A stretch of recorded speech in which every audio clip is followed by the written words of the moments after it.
Answer it. Pick it up. Here we go. Good afternoon. Good afternoon. Hey, how are you? I can hear you. You hear me, right? Good afternoon. Yeah, we're good. We're good. Yes, I can hear you. Okay, cool. You know why I called you, right? Well, to be honest, I don't really have any idea why. Well, I'll tell you. We're doing a book. It's called 75 Success Secrets. We're doing it committed to 75 days. This is day number 2, and the topic is ambition. I called you because as I watch you as a young man and a young designer, yours is a smooth ambition and it's steady. There's a quietness about the way you operate, and there's a steady confidence that you possess, and it looks like you expect it to happen, but when it does happen, you're wowed that it does. Is that right, looking on? I agree. I agree. Okay. If we start with the book says your ambition is your ambition, and it's no one else's. If you dream of doing something great, don't let others talk you out of it, because they are not charged with being ambitious toward your dream. Wipe out the haters. Talk to me about wiping out the haters, because I know you have. So, for me, when it comes to haters, I've learned to kind of block out the noise Yeah. with them, because they're always going to be there. They're always going to say, crazy things. But most importantly, the quote that I always keep on my head is, booze come from the cheap seats. Booze come from the cheap seats. Correct. So, It's really which good. means, if I'm on the court, playing the game, Mm-hmm. these are people that are sitting on the crowd just watching what I do. But, Mm-hmm. if they boo, they're sitting in the cheap seats. They're not playing. That's right. So, gotta block the noise out. Block the noise, block the haters, and don't listen to the cheap seats in the back. Correct. Okay. If we go back to the book says stay on course. You have ambition for a reason. And then it says some of the stuff that's a little bit soft and fluffy that doesn't totally hit my head right. It goes into the cliches of believe you can and you will. With perseverance, you will succeed. If you just don't give up. And in a certain way, it starts sounding like blah, blah, blah to my head. But I do get it when it says the object of your ambition is your offspring.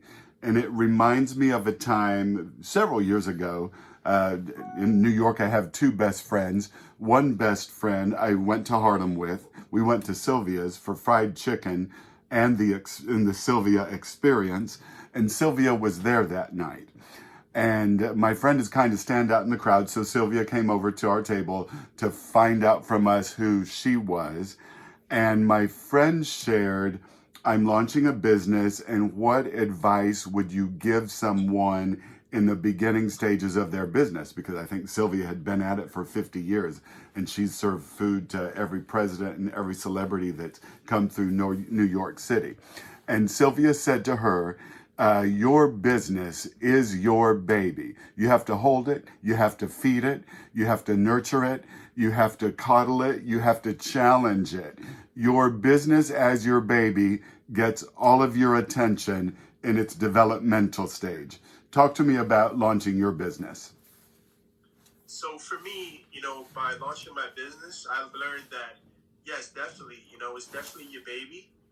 And the biggest lesson I've learned through the years is, to be patient.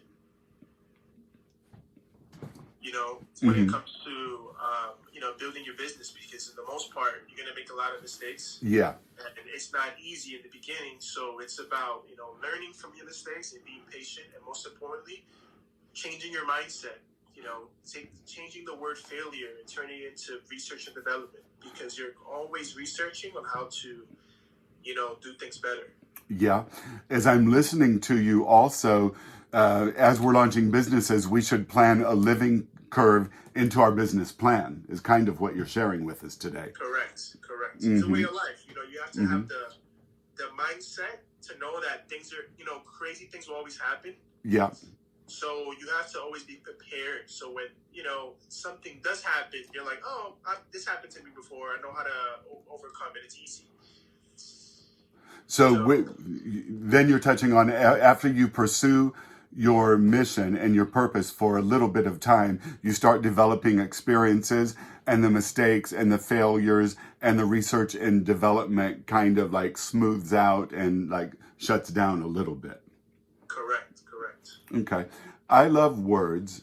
Yesterday, when I told you what we were going to be talking about today, you came back to me with a word for every letter in the word ambition. As we start with the word ambition, we'll start with your A.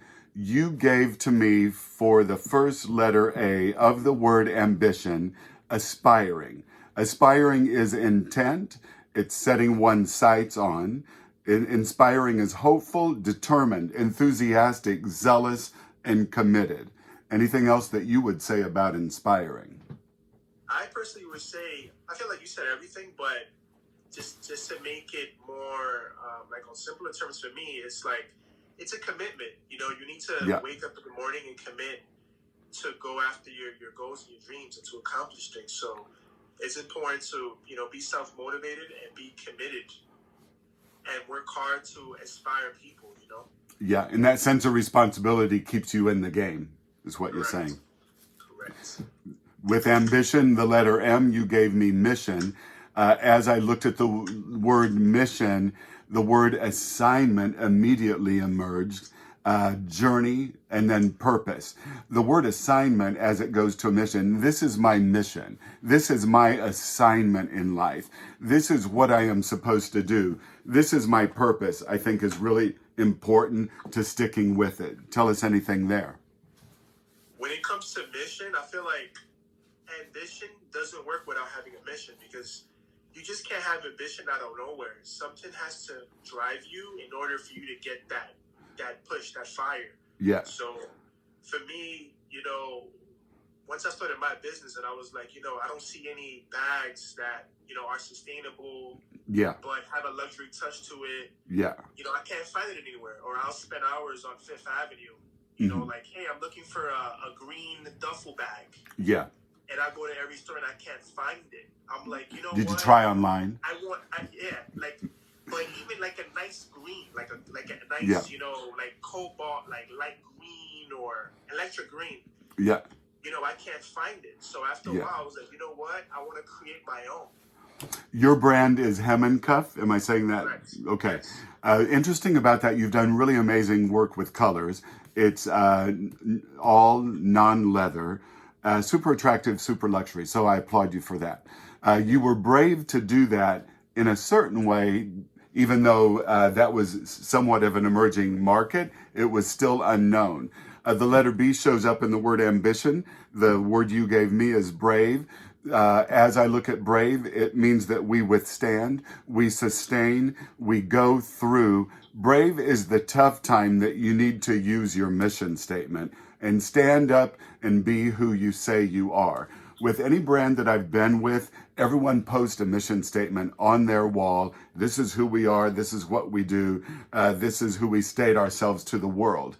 And probably there are only 2 times a year that you really need to fall on the rocks and land on your mission statement and do what it says. And those are the 2 times that you're tempted to walk away. If you stick with your mission statement during those times, that's really bravery. Yeah, I agree. And especially, in life in general, you need to be brave, because you're gonna deal with more no's and rejections more than everything. And you need to bounce back. Correct. With ambition, for I, you gave the word idea. For T, you gave the word target. For I, again, you gave the word invincible, which is indestructible, unbeatable, and unshakable. O, for opportunity, which to me is found luck. An N is notable. Stand out in the crowd, offer your unique gift to the crowd, or in this case, the world. Secret number 2, as we close, is ambition. And say bye-bye to the crowd. Everybody, this is Noel. Cheers, everyone. Thank you for having me.